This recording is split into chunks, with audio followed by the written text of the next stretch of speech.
and we've rolled out cost of living relief at the same time. And that's what it means to manage the economy in a responsible and methodical way.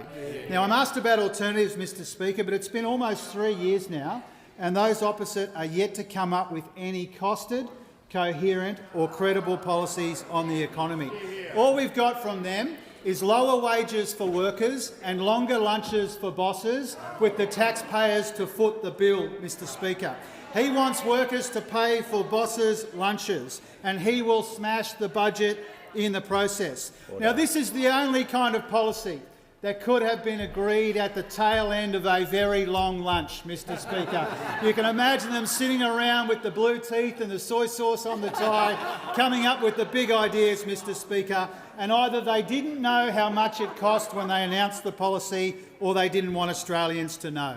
They have refused to come clean on the costs of their long lunch policy or what they will cut to pay for that policy. And there's a pattern here.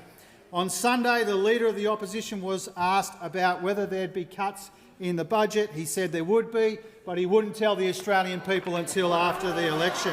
Now, this is the very real risk posed by this Leader of the Opposition. If he had his way on tax cuts and wages and energy bills, Australians would already be thousands of dollars worse off, and they'd be worse off still if he wins. And that's what makes this decision that Australians will make this year a very important decision and a very stark choice between an opposition focused on cuts and conflict and culture wars who would make people worse off and take Australia backwards, or a Prime Minister and a Labor government helping with the cost of living, making progress on inflation, managing the economy responsibly and building Australia's future.